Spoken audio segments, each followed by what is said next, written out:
Guys, welcome to Tropical Flower Gardening. I'm Dr. Manisha. Today's video is on Hamelia patens. This plant is also known as scarlet bush, Mexican fire bush, hummingbird bush, and firecracker shrub. It is an evergreen perennial shrub and is a native of South Florida, Mexico, Central and South America. It can grow and reach a height of 10 feet or even more. But I'm growing the dwarf variety of this plant, which doesn't become that tall. It just has a height of about 1 to 3 feet and a spread of 1 to 2 feet. Hamelia patens has a long blooming season and it flowers throughout the year in the tropical climate.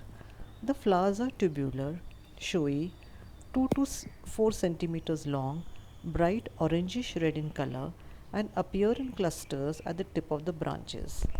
Flowers contain sweet nectar and attract butterflies, bees, sunbirds, hummingbirds, and other pollinators. In this clip, you can see a lot of bees which are hovering around the flowers. Flowers give way to a small berry like fruit which is much relished by birds. The fruit contains seeds. The leaves of this plant are pointed, oval shaped, grey green in color. Leaves turn red in the autumn season. The plant does well in any type of soil as long as it is well draining.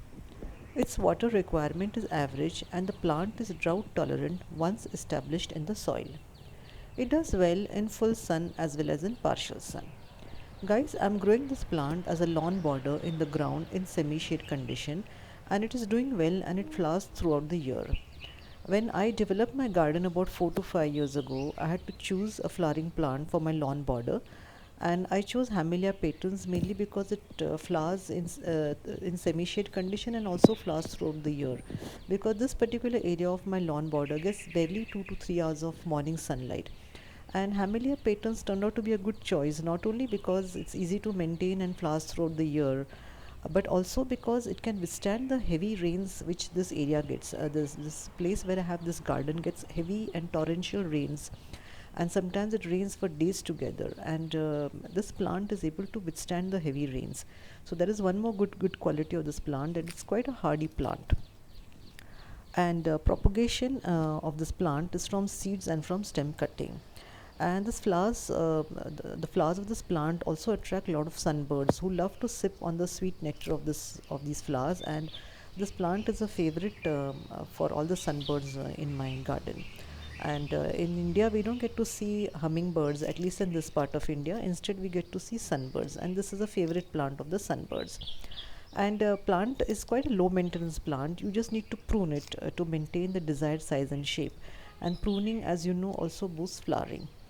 And as far as the fertilizers are concerned, I just give them my usual organic fertilizers regularly, like my vermicompost and the cow dung manure and neem cake fertilizers. And as such, this plant is quite resistant to pests and disease. You can grow this plant easily in containers also, and in ground you can grow it as hedge, you can grow it as border, you can grow it in group plantation, or even as a specimen or an accent plant. You can also, it's a good idea to grow it along a blank wall, fence, or even as a backdrop for low growing plants. And due to its sweet nectar, it's a great choice for growing in butterfly gardens and bird gardens. This plant also has medicinal qualities and it is used to treat some skin conditions. So guys, this easy to grow, low maintenance, pest resistant, drought tolerant hardy plant with its pretty orange flowers will make a very good addition to your garden. And with that, we come to the end of this video. I hope you found this video useful and informative. Please post your comments, like and share this video, and I'll see you in my next video. Until then, take care and happy gardening.